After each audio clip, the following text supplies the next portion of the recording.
lots and lots to say. Hey, happy Wednesday. It's Wednesday. You know what that means. And oh my God, look, that light is shining through on my giant Band-Aid. Right on your bandit. What if they can see beyond? Well, welcome to, I guess we got a few minutes so we can just get up and running. Where's that little light coming from? Is it that? I did so good with all my curtainage. Oh, I think you did it. I might have done it. Yeah, that was so good. Investing in curtains was key. Yeah. So yeah, let me just check a couple. I want to make sure we're all cool. See. And I can.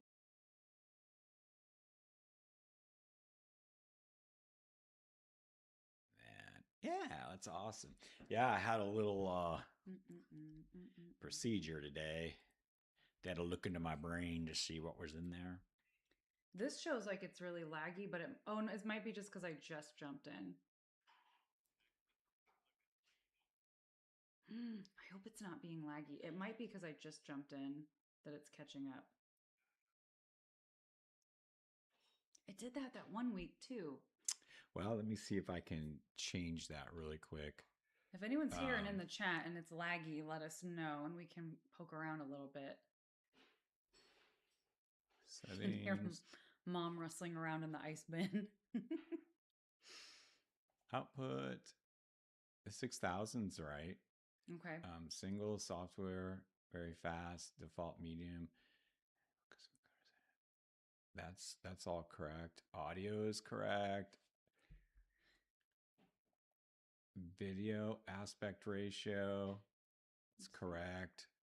Hotkeys, general language, yes. Hide OSP windows from screen capture. Trying to see how much of a lag this has. Yeah, it does have quite a lag. Like the purity culture one. I wonder why. Yeah, because down here it's not showing that we are.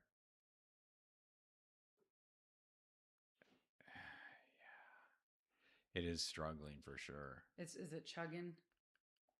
Let me try this accessibility or general. It's a little warm in here. It is warm in here. I'm getting a little bit of a glisten going. We should change the yeah,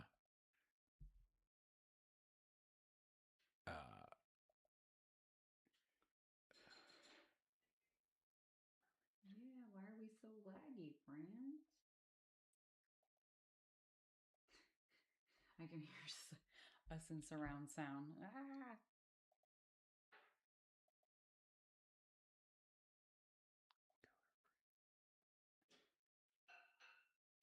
What's the difference between ultra fast, super fast, very fast? Let's see if that helps. Okay, let me check.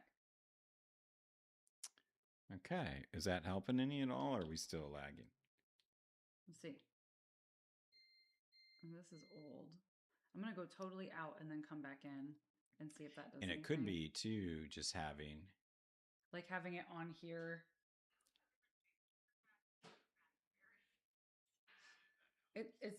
It's jumpy, but it's actually better than it was. And I think the audio's fine. It's just that it's that'll twitchy. Be so frustrating. Yeah. No one wants that. Well, what, the glitchy? Yeah. I know. I'm glad the audio's not jacked up because at least if you don't want to stare at our faces, which why wouldn't you? But you can just listen. Yeah, it's showing that it's struggling. I don't know why that would be, but I don't either. Here we are. I could try. You could go into that one with it's the standard one, but not capital. Oh, no. It's got an exclamation mark. Oh, okay. That's so funny that I just know what it is. Yeah, that's gonna stink if it the live stream is that lagging. I know. What do you want me to go to on here? Just like hit that disconnect. Maybe that's. Okay. There you go. I don't know if that jumped anything up. Let's see. Thanks for sticking with us. There were some technical difficulties here, folks. And then also see, is there anything open at all on here? Nope. I wonder why last week it was fine and we had no problem. I don't know if anything else is streaming. Oh, I'm going to maybe. just shut down this. Okay. And then I'm also going to. Good thing is no one's really. Well, I think one person's watching. Hello, one person, if you're watching. Well, we are lagging big time, and I don't know if I'm going to be able to fix that. Shoot, I don't either. Well, let's get started. If really weird gets in the chat, he might be able to throw something out that helps us. Yeah, that adjust it. That didn't really change it. We're just gonna be laggy. Why don't you just talk for a minute? Okay, I shall indeed. Today, you want me to talk about 2 sick baby chicks that I had yesterday, or actually start on the live stream topic? Whatever works for you. Okay, I actually thought that they were going to die, and they were laying down and flopping around. 2 baby chickens that I have in the backyard. And hello, welcome in. Glad to have you. Sorry for the glitching, twitching, lagging. But I brought the baby chicks inside, and I was giving them like their ultra protein rich food and dropper feeding them with water, and they like collapsed and they couldn't even stand up. And so I thought, okay, they're like really, really sick. I laid down for a little bit to take a nap because I just had one of those mid-afternoon vapors and I collapsed. And when I woke back up, they were up and jumping around and peeping their heads off, and they were completely fine. So I now believe in miracles. It was great. Well, you keep going. So I'm going to try a couple things. I'm going to say, I'm going to try my output settings. I'm going to try to reduce that a bit. Okay. Let me open this again and keep an eye on it just to see how it's looking. Oh, somebody ate 2 of our eggs. Yay. That makes me happy. We also give away a lot of our backyard chicken eggs. Sometimes sell them. Usually I just give them away to people. But today we're going to talk about top 4 reasons. Well, this was a particular article, 4 reasons why people become atheists. Dad sent it to me earlier this week. So as we were going over it, we just thought it was really interesting is a word. Presumptuous is maybe a better word. It's very slanted, as you could imagine. It came from, what's his name? Brian Chilton. Yeah, so he's clearly got a dog in the religious fight, but we thought it would be an interesting topic to discuss. And the article starts with the claim that atheism is, quote, becoming more popular, which I thought was kind of an interesting way of framing that. So, of course, I went to handy Google and was doing a deep dive on what percentage of people, Americans, are actually atheists. Because if you're going to say that it's popular, I'm thinking, okay, it's got a significant trend. So this website was called Pew Research Study, not like pew pew, but like church pews.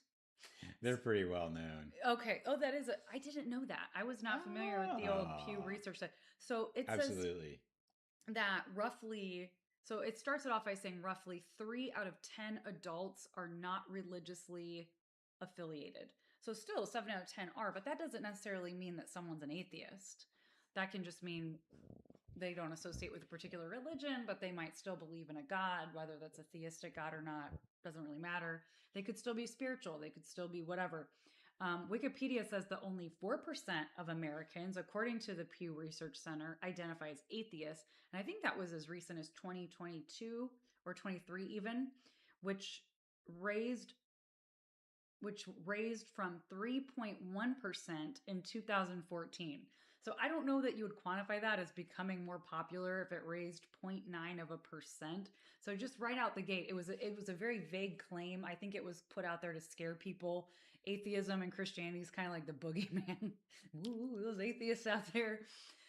But it's raised 0.9% as of 2022 or 23. Yeah. But I also don't know how you quantify those studies, or like what group of people you're polling. Are you polling people that had been in churches? Are you polling general? I've never received a poll like that. Yeah, a lot of they would tell you, which is nice about Pew. They would tell you Oh, that is exactly nice. how they did it, like what their sample rate was and all, and what their metrics were, which is really cool. Oh, I So appreciate they that always back it up. transparency. Yeah, they're pretty legit. Like they're pretty well respected. They do not just religious. They do have a focus somewhat on religious, but they do a lot of pew polls Pupils. in Pupils. general. So hey, welcome. I hope everyone's Easter was great. Oh, yeah. That's like the big day. You know, it used to be the big day when you're a Christian and going to church. Like that's the big day. So we had family over and had a It was so wonderful time. fun. Yeah, it was a Ate good blast. food. Hope everybody else was able to do that too. I ate so much And good food. and it's yeah. We had some Christian friends asking, "Are you still celebrating Easter?" And like, yeah, I celebrate Christmas, I celebrate Halloween. Any reason to overeat, any excuse to get together with people and eat lots of good food, I'm down for.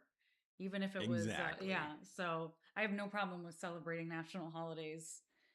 Dad was against it. He was trying not to. He's like, no, this is against my Aw. agnosticism. No, you didn't. Yeah, so You hosted. oh, that's right. Yeah. Yeah, I had to have a little procedure thingy done on my head. Pretty nice band-aid. Looks pretty big. You can't even But it tell wasn't that big. You can't even tell it's there. I know when I saw It was that. like If you guys have ever seen the movie Hellboy, he was starting one of those horns, so they had to. Excuse me. I have it hung on mounted on my wall like you would deer antlers. Poor guy. Thanks. Yeah, so as you come across, and we're on a road trip tomorrow. I know. So we're going to go, Jess and I are going to go on a short 4-day weekend and hang out. So we're super excited about that. Yeah. I did that with another family member a few weeks ago, and we had a really good time. Aww, it's just been some fun trips for you. Yeah, I know. I get to go on all of them. I know. I love that. I'm so excited. We're leaving bright and early too. Yeah.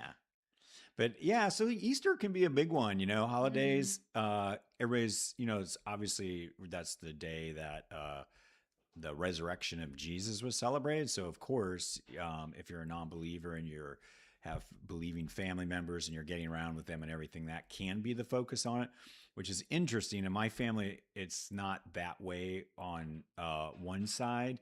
And most people that were here that aren't really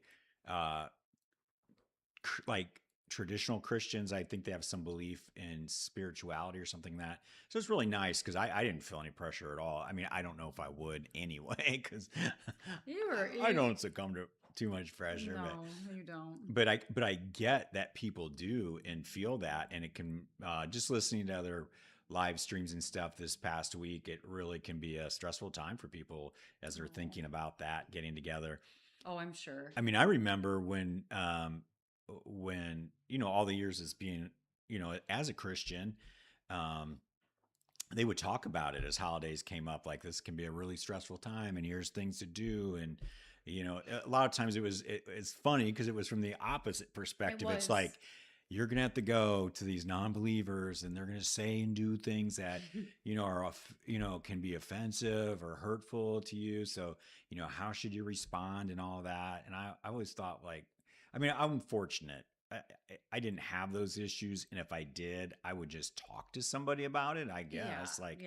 But I can understand people can be real jerks about that kind of stuff.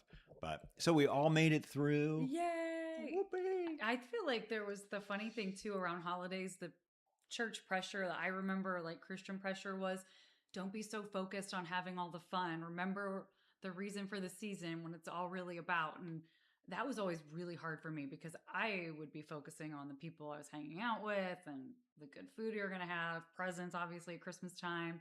And so it's nice kind of to not have that pressure, that you don't feel guilty if you're just like enjoying the holiday music and food and all that, that you don't have to feel bad of, oh, I'm not thinking about Jesus every second. Yeah. Yay. So what do you think? Like, do you miss anything with the holiday related? No. Like going to church or anything? No, in fact, I remember I would get really freaked out every Easter because I was afraid that we would have to watch the Passion of the Christ, and that traumatized me as a child. Oh, yeah. I think I saw it when I was like young to have seen it, and I would get super. It's okay. You will watch. I think we had your eyes pinned open, like you tried to turn away. No, you must like Clockwork Orange. See it. I remember it was a badge of honor when you were younger that it was like, oh, I saw that movie, and then the kids who hadn't seen it were going, oh, you're so hardcore. I was like, yeah. Which one are you talking about? The Passion of the Christ, like the Mel Gibson one. Like the Mel Gibson one, yeah. The actor, wonderful film. It was actually a great. It was a really I love that movie. It's a good movie. Like it was shot so well. And the actor who was playing Jesus, didn't he get struck by lightning when they were filming one of the cross scenes? I don't know, but if so, is that an urban legend? I think that happened. I remember that being a huge deal. Yeah. I'd be like, okay, maybe this is a sign. Yeah. Maybe it was like, act harder, act better. Yeah. Yeah. So no, I don't miss any of the church because we didn't really do church on Easter because we wanted to be with family. So until you worked at a church, we didn't really. Man, we never went to church on Easter until when I was on staff, or Christmas. We usually were, because it was family. We always divided up 2 families, and I mean, I knew that was probably an indication of the direction I was. Maybe I've just been at heart all along. That's not true, but I remember friends and people talking about like finding churches on vacation. I was like, oh, what? Wait, what? Yeah, we're going to be on vacation for 2 weeks. We got to find a local church. I'm like, okay. I guess that never occurred to me. Vacation was like vacation from everything. Absolutely. And it's not that I liked church. I did not have a bad experience in church. I mean, like I saw things like I see at work and I see at other places. There's good people, bad people, but I didn't dislike it. But I think it was a different thing for me being saved later in my late 20s that I felt a lot less of that pressure. Like I had to be doing this, or it was cultural or something like that. I really believed it because I thought it changed, something really happened. And I'm like, oh my gosh. So I wanted to be there, but like I always said, if I found out this wasn't true, I would stop. I wouldn't be here because it's not the most exciting thing in the world. Would I rather be sleeping in or doing something else? Absolutely. But you were there because I believed it was true. Yeah. And, yeah. And that's what you did. But that makes a lot of sense. Yeah. That was kind of my feeling too. I mean, some people really love it, which I get sort of from, I mean, I get that I understand and see people love exactly. That. Yeah. There were elements of the community that I liked. Sitting through sermons, not so much. I'd sometimes get bored I was usually hungry. And so I was really often distracted by that. I think the whole message thing was important too. If it was a very well thought out, impactful message that was easy to follow and it applied, or it was something new, that was super helpful. Sometimes I don't know if that was always, I think people were always striving to do that, but that didn't Sometimes that didn't always land, and it's like, hey, I just don't just to show up to listen to someone ramble for a while. Like I wouldn't do that in any situation. No, there were some that I think were making it up on the spot and could kind of lose the plot a little bit. And that's hard to do for a significant amount of time. Yeah. But so what? Onward. We're just like moving. I know. I move around a lot, but I'm always doing that. There's never a time that I just can sit perfectly still. I don't know how people sit still. Oh, I know. Meditating. Oh, your Buddha book. Your Buddha book? Buddha. Yeah, it was the science of Buddha or something, which was really interesting. Buddha's brain. It was just making stuff up. Yeah. It was just teaching about, I think, some of those principles of really their crossovers between Christianity and a lot of them prayer and meditation. Yeah. But it talked a lot about the science of it and why actually physical things are happening in your body. And I think they believe it is spiritual, but I'm like, it was funny because they're describing in the book what's physically happening when you meditate, but they were saying, then tying it in with spirituality. I think it's just physical things that our bodies are designed that way. Oh, it is. That's why even in chemicals, thought processes slow things down, and you're nervous. That's why they chant vows like in yoga. and the whole Om thing to kind of put you in a meditative state. So even making sounds that aren't sounds, almost like speaking in tongues. What's that called? Miscellalia? Glossolalia. Glossolalia. Yeah. It kind of puts your brain into a meditative trance-like state. Even if they'll have people do that in theater warm-up exercises and therapy sessions. Or it kind of just loosens up your brain a little bit and helps you calm down. But it's not anything. It Exactly. can be attributed to something spiritual, but that's not necessarily what's happening. There's actual scientific, physical reasoning for what's going on. Yeah. I'm just bursting bubbles everywhere tonight. You were just kind of, you were a little fired up, weren't you? So what we're going to do is, so we always like to have some topic. Of course, if anybody has anything they want to add or just talk about anything at all, questions or what's up with their week or anything like that, that's really the main thing. Oh, but absolutely. Just so we're not sitting here talking about nothing. I always look for a topic, and I found a article from Cross Examine Ministries, which is an apologetics ministry, and they have multiple apologetics who are part of that, and they do blogs and videos and all of that kind of thing. And this one caught my eye because it was here. I'll pull it up here.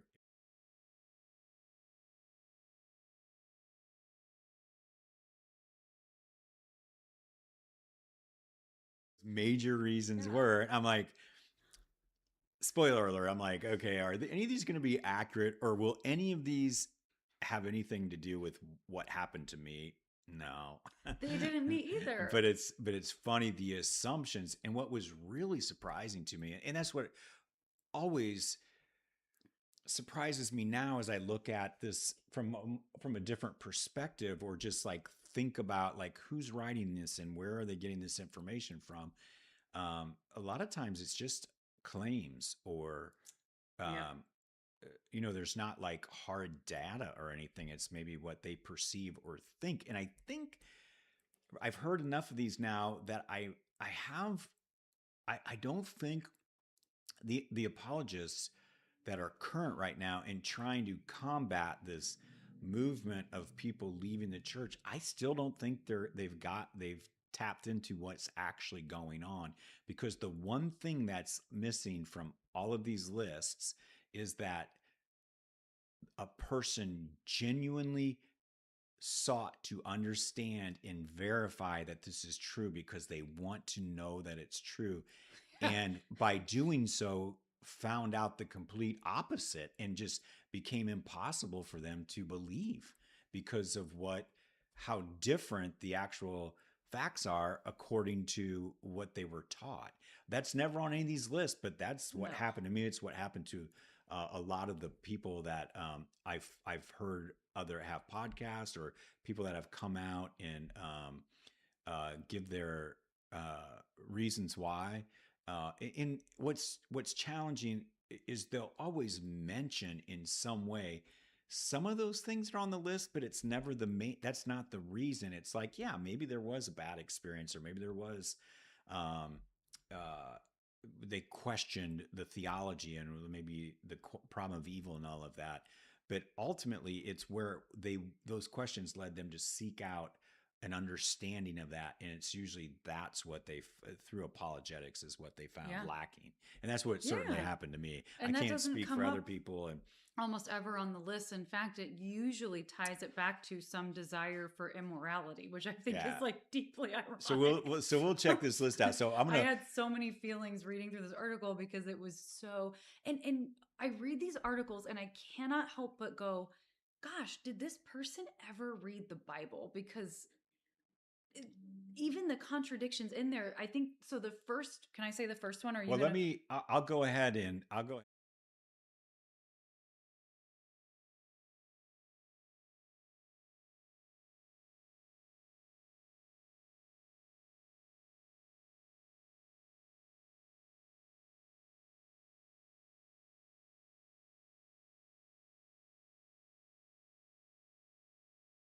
Apologists getting their doctorates, you got to understand these people are going to schools. Liberty University has a very conservative statement of belief and doctrinal beliefs. And I was just looking at that before I came on, like they affirm that. I'll just read you from there.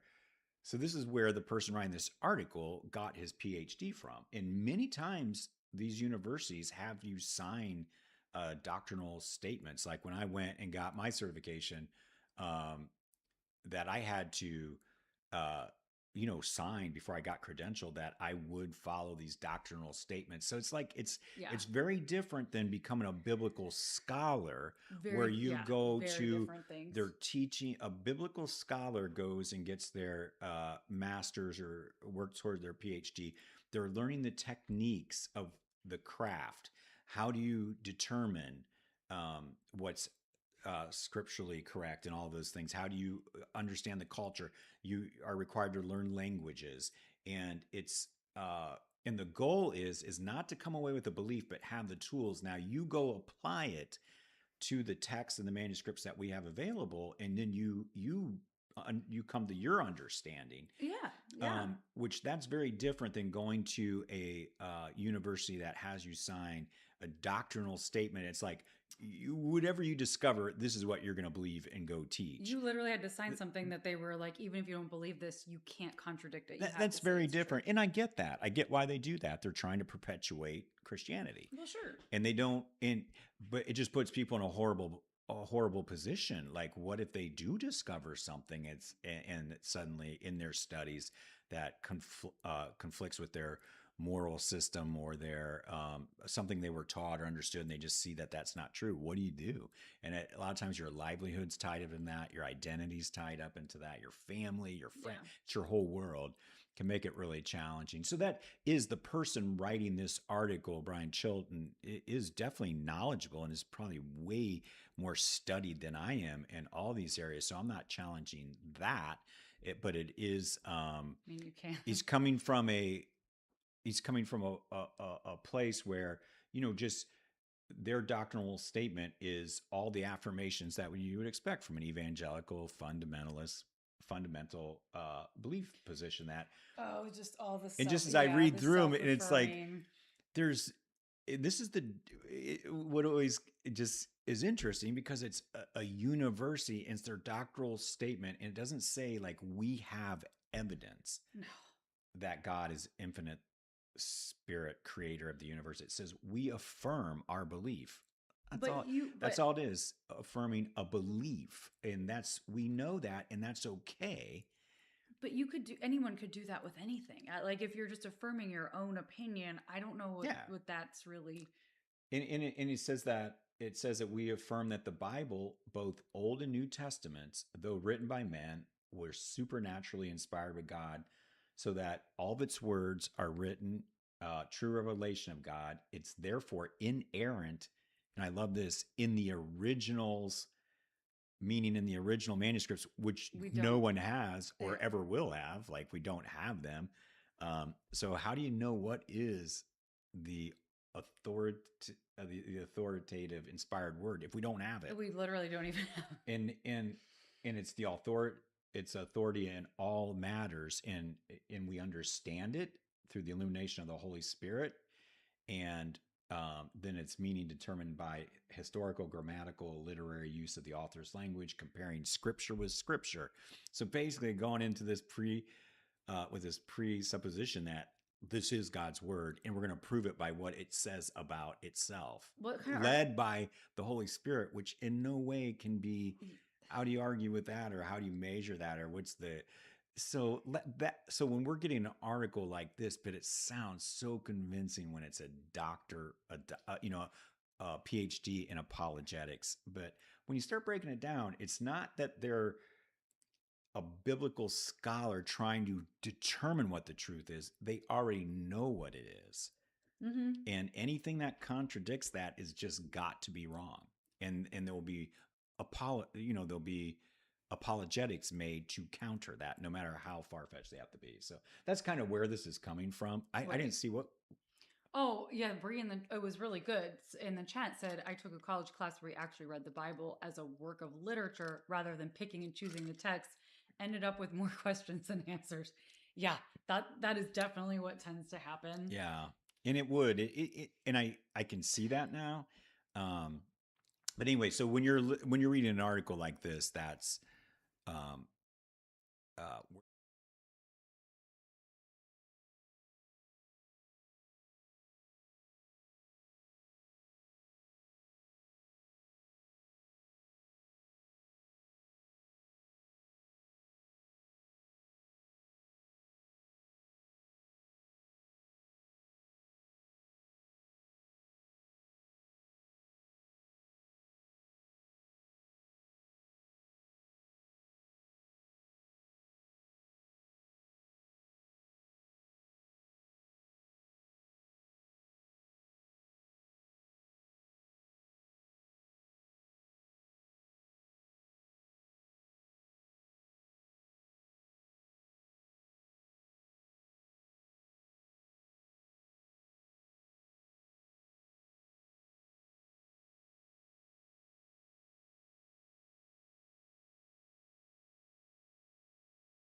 how's that?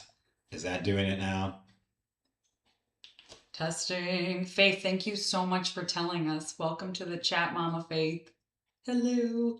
Did that help if you can hear Let's me? see. If not, I can go back to this. Well, let's see if that's. Oh yeah, I can try on mine too. We're working out the bugs of flipping between screens.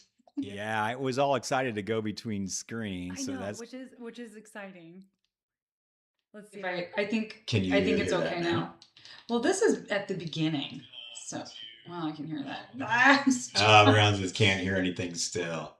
Oh no, I wonder what happened. Okay, I'm gonna try one more thing.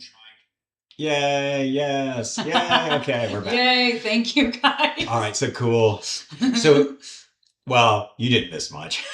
No.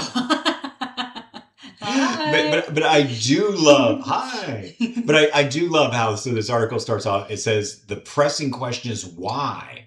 Normally, and I love this assumption. Normally, people become atheists for four major reasons. Like none of them apply to had anything to No. do with me or the people that I've talked to. But so what? It's just a major assumption. And while atheists claim to be a free thinker, he or she is often imprisoned by emotionalism rather than reason.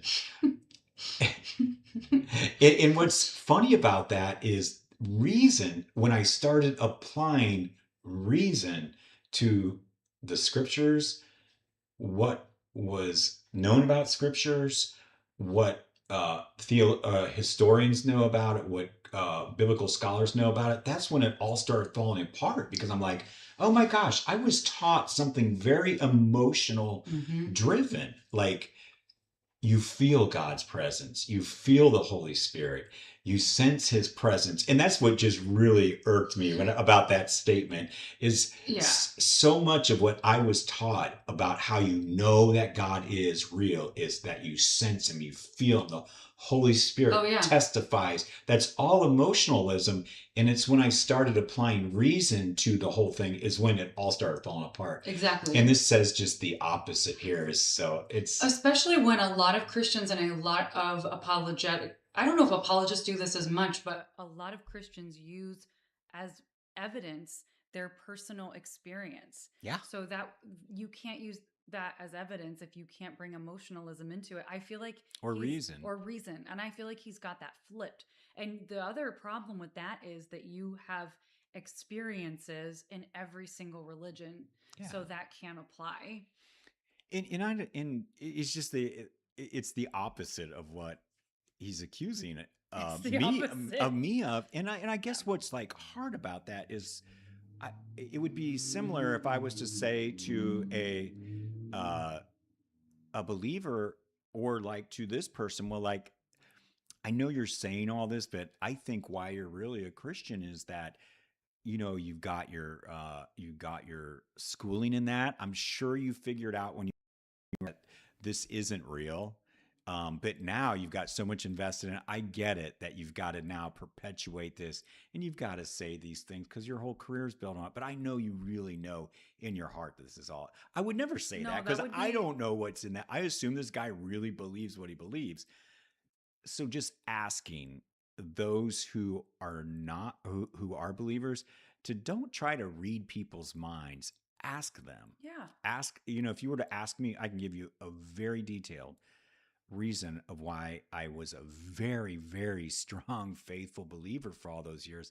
And something changed and something happened. Yeah. And that was searching the Bible to know that it was true because I wanted it to be true. And I found the exact opposite. To suddenly, there were so many contradictions, immoralities, things that didn't make sense. The Old Testament contradicting the New Testament.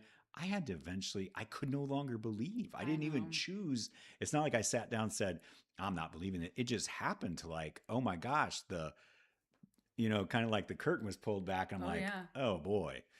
So anyway, so when we're looking at this, and I'll let you, This is the morality argument is always my favorite one. So the first, yeah. So the first thing out of the gate is the person desires moral independence.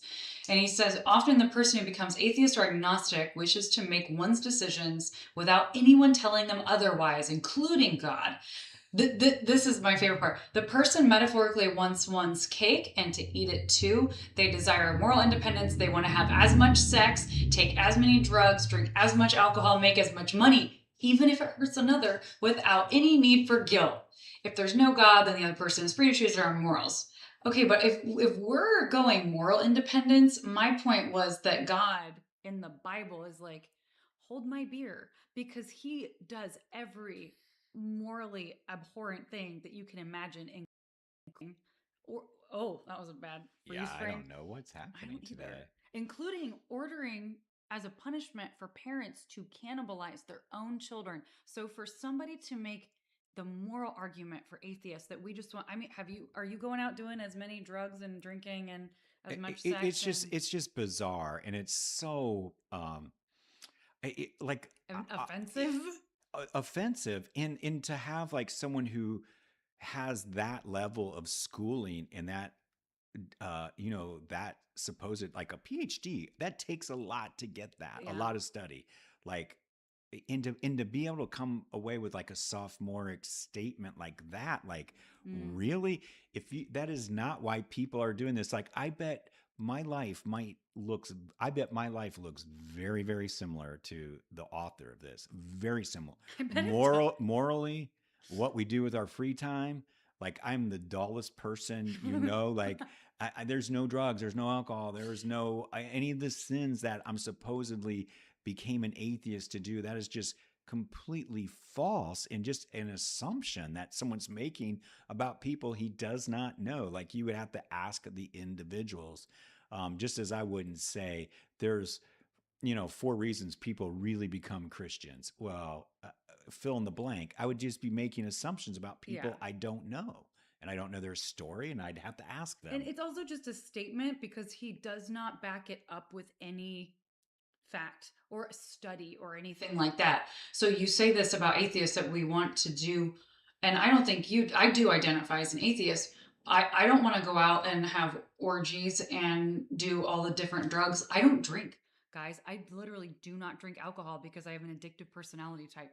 I don't do it. Like the most I do is NyQuil if I'm sick. And that's it. And even that, I'm like hungover if I drink NyQuil before I go to bed. But like morality argument, literally God, like Ephesians, commands servants to be obedient to earthly masters with fear and trembling. At Colossians, he instructs slaves to obey masters. In First Timothy, he advises slaves to regard their masters worthy of honor so that God's name is not slandered. Slaves. So slavery, literally owning people, more in God's eyes, completely moral. Even, yes, in the New Testament, in fact, the entire book of Philemon is a story about a slave being returned to his master. Yeah. And so if we're gonna go moral argument, it's just not a good one to use. And I think if you're talking to your audience and they're not checking any of this, and this is a feel good thing because this is someone who has their PhD, how could they not know? Listen, in today's day and age, you cannot read the Old Testament knowing what we know and understand that it clearly God allowed people and commanded them in situations to buy slaves, to own people as property, pass them on to their children. And like that's Yeah. morally, he goes on to say that he believes everyone's born with a moral code. I don't believe that.